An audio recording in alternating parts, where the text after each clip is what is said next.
एक नगर में एक धनी सेठ रहता था। सेठ जी का अच्छा खासा जमाया हुआ कपड़े का धंधा चल रहा था। सेठ जी हर तरह से खुशी जीवन व्यतीत कर रहे थे। सेठ जी का एक बेटा था जो कि बड़े शहर में पढ़ रहा था। अब वो पढ़ाई पूरी करके वापस अपने नगर आ चुका था। एक दिन दुकान पर, मेरे प्यारे बेटे, आगे क्या सोचा है? कुछ और पढ़ाई करना चाहते हो या अपनी इस दुकान पर बैठना चाहते हो? अगर तुम पढ़ाई करना चाहते हो तो समय न गवाते हुए तुरंत और कोई अच्छी कॉलेज में दाखिला लेके पढ़ाई चालू कर दो। और अगर पढ़ाई नहीं करना चाहते तो आओ दुकान पर और कुछ महीनों के लिए मेरे साथ बिजनेस के गुण सीखकर दुकान चलाओ।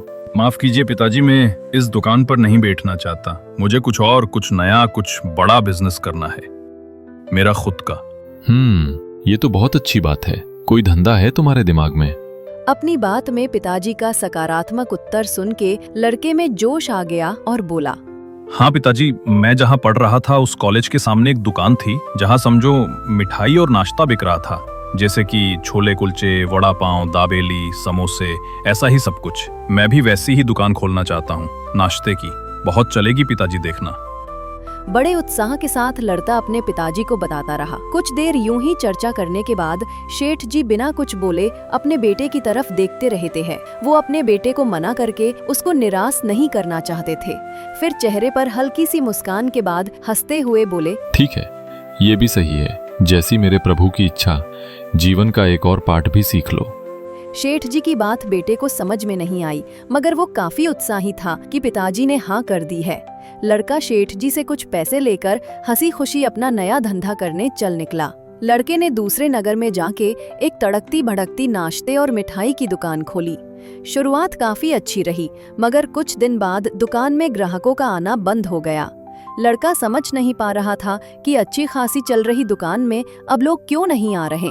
सिर्फ 3 से 4 महीने में लड़के ने दुकान बंद कर दी। लड़का निराश नहीं हुआ और उसने दूसरी जगह अब दूसरी दुकान खोली, मगर इस बार सामान कटलरी का था। लड़के ने दिन रात मेहनत की, मगर ये दुकान भी ज्यादा दिनों तक न चल पाई और ये दुकान भी बंद कर दी। लड़का फिर भी हिम्मत नहीं हारा और जब तक उसके पास पिताजी के दिए गए पैसे थे तब तक उसने 2 से 4 और बिजनेस में हाथ आजमाए, मगर धैर्य और बिजनेस की ज्यादा समझ ना होने की वजह से लड़का किसी भी जगह ज्यादा ना टिक पाया।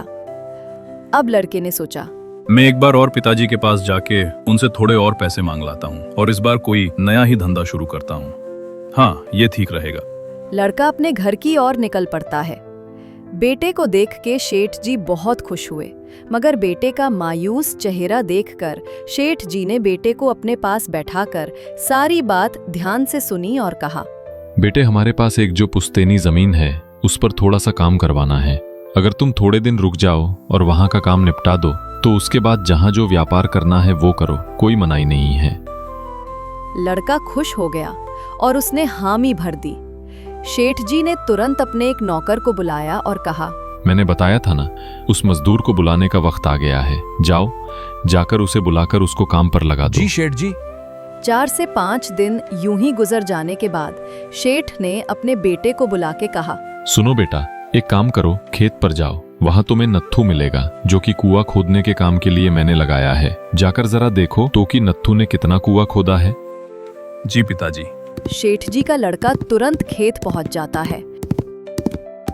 लड़का देखता है वो वहां नत्थू नाम का मजदूर जी जान से मेहनत कर रहा था। लड़का देखता है कि नत्थू ने 4 बड़े बड़े गड्ढे 20 से 20 फीट गहरे किए हुए हैं। 5वां गड्ढा वो खोद रहा था।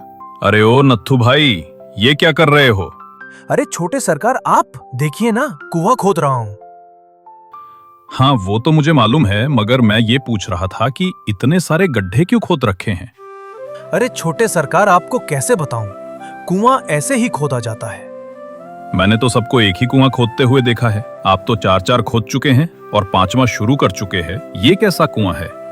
आप समझ नहीं पाएंगे छोटे सरकार। जब एक कुएं में से पानी ना निकले तो दूसरा खोदना ही पड़ेगा ना। मैंने 20 फीट की गहराई तक कुआं खोदा, फिर भी पानी नहीं निकला, तो मैंने दूसरा कुआं खोद दिया, उसमें भी पानी नहीं निकला, तो फिर तीसरा, फिर चौथा और अब 5वां। अरे अरे अरे नत्थू भाई, आपको कुआं खोदने का अनुभव भी है कि भी नहीं? सच बताऊं छोटे सरकार, नहीं, पर हाँ, मलकुंड बहुत सारे खोदे हुए हैं। क्या नत्थु भाई, आपने पहले कुएं में ही थोड़ा और धैर्य बरता होता और लगन के साथ ध्यान केंद्रित करा होता तो अब तक तो कुएं में पानी आ चुका होता और आपको 2-4 और कुएं खोदने की जरूरत ना पड़ती। और अगर आपको कुआं खोदना नहीं आता था तो किसी से सीख लेना चाहिए था ना। आपने समय और पैसा दोनों बर्बाद कर दिया ना।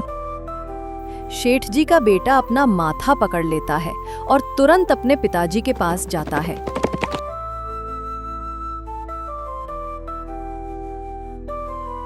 पिताजी, आपने कुआं खोदने के लिए योग्य आदमी नहीं रखा। उसको कुछ अनुभव ही नहीं है कुआं खोदने का। उसने बस अब तक मलकुंड ही मलकुंड खोदे हैं। ऐसे कैसे आदमी को आपने रख लिया? किसी निपुण या विशेषज्ञ को बुला लेते या किसी की सलाह ले लेते। शेठ जी हल्का सा मुस्कुराते हैं। आप हंस क्यों रहे हैं पिताजी? हाँ, ठीक कहा बेटे। मैं यही बात तुमको समझाना चाहता हूँ। अब नत्थु के कुएं की जगह अपने सारे धंधे के बारे में सोचो। क्या तुमने भी 4 से 5 कुएं नहीं खोद दिए? बेटे की आंखें झुक गईं। शेठ जी ने बेटे मुस्कुराते हुए बोले, यही समझदारी है बेटा। धैर्य रखो, धंधे को समझो, सफलता खुद चल कर आएगी। हर नया काम शुरू करने से पहले अनुभव और समझ जरूरी है। बार बार दिशा बदलने से मंजिल नहीं मिलती।